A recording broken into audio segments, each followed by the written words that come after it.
This is just our Facebook site at the moment. We have, checked it this morning, 338,185 people who like us. I guess when you look, the territory population's only 240,000, but 40% of those are women and 60% are men, and the biggest demographic is men aged 25 to 34 who make up 22% of our likes. And as you can see there, so we've got 188,000 people around the country who like us. A bit over 42,000 are from Darwin, and then interestingly, we've got 18,700 from India, 17,000 from Bangladesh, 11,500 US, Pakistan 10,000. So you can see how, I guess with these, India, Bangladesh, Pakistan, there's a lot of international students who are in Darwin at the moment. So I guess that would explain why we've got that amount of people. But it's, quite staggering the amount of likes we have compared to other papers.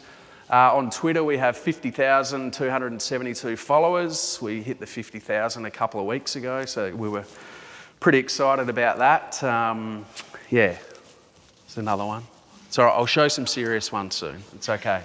Be careful what you show. I will. So in terms of branding, I guess I just wanted to talk, I'll get my notes here. I guess one of the things we really do every day with our front pages is, we just try and keep it simple. The old saying, KISS, K-I-S-S, keep it simple, stupid. And I think that's really important. A lot of our good front pages have actually, or funny ones, it's really, they're not that hard to work out what we're saying, if that makes sense. Like, it's very simple. And if you look at these multinational brands like the McDonald's brand, the KFC, Woolworths, fresh food people, finger licking good, I'm loving it. Like, they're hardly rocket science. They're not making people think too much about what they're about. So we also think the less is more approach is also a winner. And I think sometimes you can definitely overload your customers, or in our case, our readers, with a bit too much information. And I guess when I go to say a restaurant, for example, if the menu is, a very big menu, it's really hard to, I find it really confusing. And I think that really goes to the message of keeping it simple is the best way to go. If you're hosting an event at October Business Month, there's some other simple ones. Now, I thought I could give a bit of an analogy to the weekend. Actually, before that, I'll say, in the newspaper game, the standing rule in our newspaper game with our stories and our headlines is that a 12-year-old has to understand it. So that's essentially the level we work at in terms of, where we run stories and the content we run. It's got to be understandable to a 12-year-old, otherwise most people won't get it. Now, where are my notes here?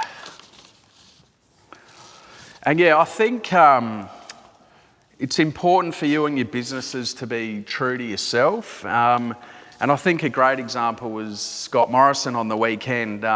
Many people, and I'm sure a lot of you read our editorial on Friday, which polarised a lot of people, that, we wrote him off. So many other people wrote him off that they couldn't win the election. And what he did, even their slogan there is very straightforward: building our economy, securing your future. That's what everyone knew the Liberal government was about if you were going to vote for them.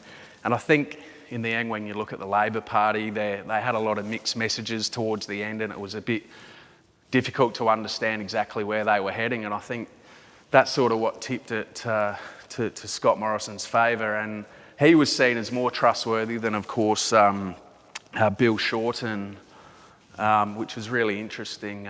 The approved PM rating was a lot lower for him compared to Scott Morrison. So I think that goes to show personal brand, backing yourself, keeping things simple is certainly the way to go.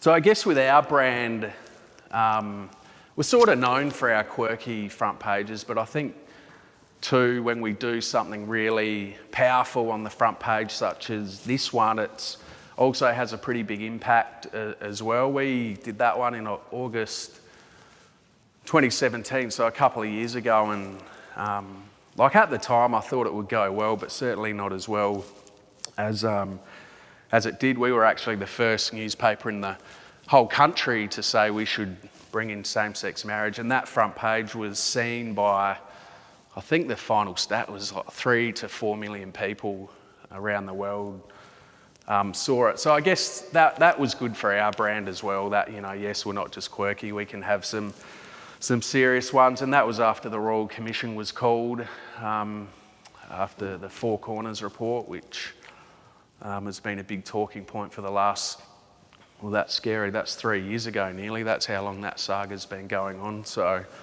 I guess from our perspective, we like the fact that our brand is seen as quirky, but also when we are serious, hopefully people treat us in that way as well.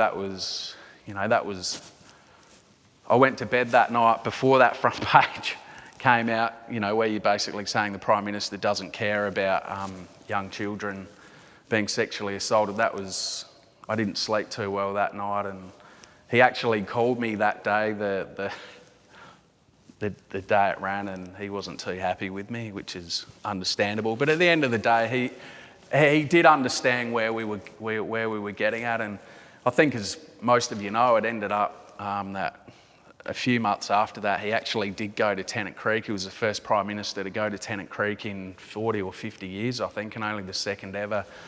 So our brand, I think, yes, we're quite a small kind of circulation paper in Darwin and the Territory, but because of our brand built up with the quirky front pages, I think, you know, when we do a serious one like that, and we went into bat for Kakadu, we did a campaign, and then Scott Morrison and Bill Shorten ended up pledging $220 million to save Kakadu. Labor were going to spend their money a bit more quickly than what the Liberals were, but anyway, the Liberals are saying they're going to spend it quite quickly as well. So yeah, again there with our dinkus for the campaign was Save Kakadu. It was very simple. People knew what we were on about. So yeah, just I guess some tips. You know, you can take my advice. As Merit Partners said, this is not advice. You can throw it in the bin if you like. But yeah, in terms of what we do, we keep it simple.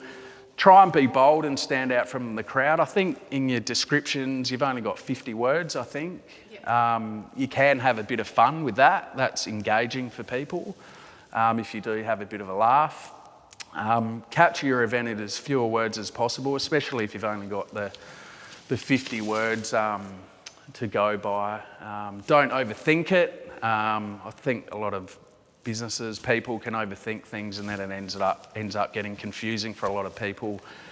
And yeah, just back yourselves and be true to your brand, because you guys know your businesses better than anyone. So you know what they're all about. So yeah, that's really all I had to say, and just wondering if there's any questions at all.